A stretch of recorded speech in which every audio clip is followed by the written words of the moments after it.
আসসালামু আলাইকুম সুপ্রিয় দর্শক, আশা করি সবাই আল্লাহর রহমতে অনেক ভালো আছেন। স্ক্রিনে আপনারা যে বাড়ির ডিজাইনটি দেখতে পারতেছেন, সেম এই ডিজাইনে যদি আপনারা বাড়ি তৈরি করেন, তাহলে আপনাদের টোটাল জমি লাগবে 1.3 শতাংশ। তাদের 1.3 শতাংশ বা 1.5 শতাংশ জমি আছে, তারা আজকের ভিডিওটি কন্টিনিউ করতে পারেন। সুপ্রিয় দর্শক, এটি হচ্ছে আজকের বাড়িটির ফ্লোর প্ল্যান। বাড়িটির মাঝ বরাবর রাখা হয়েছে মেন এন্ট্রি গেট। এই মেন এন্ট্রি গেট দিয়ে ঢোকার পর প্রথমে আপনারা পাবেন ডাইনিং স্পেস।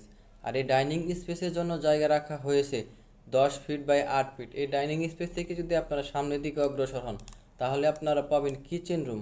আর এই কিচেন রুমের জন্য জায়গা রাখা হয়েছে 5 feet 7 inch by 6 feet. So viewers, এই কিচেন রুমের ঠিক পাশে রয়েছে ফার্স্ট বেডরুম।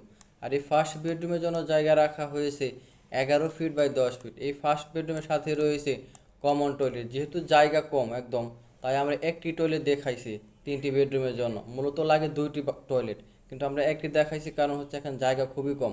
আর এই টয়লেটের জন্য জায়গা রাখা হয়েছে 7 ফিট 3 ইঞ্চি বাই 4 ফিট। এই টয়লেটের ঠিক পাশে আপনারা পাবেন সেকেন্ড বেডরুম।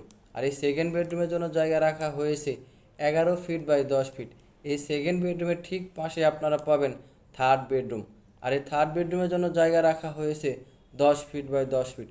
মোটামুটি এই সাইজে 3টি বেডরুম আপনারা সাজাতে পারবেন 22 ফিট 3 ইঞ্চি বাই 25 ফিট 8 ইঞ্চি এই জমির ভিতর, অর্থাৎ 1.3 শতাংশ জমি। যাদের এই সাইজে জমি আছে, তারা আজকের এই ফ্লোর প্ল্যানটি দেখে বাড়ি তৈরি করতে পারেন।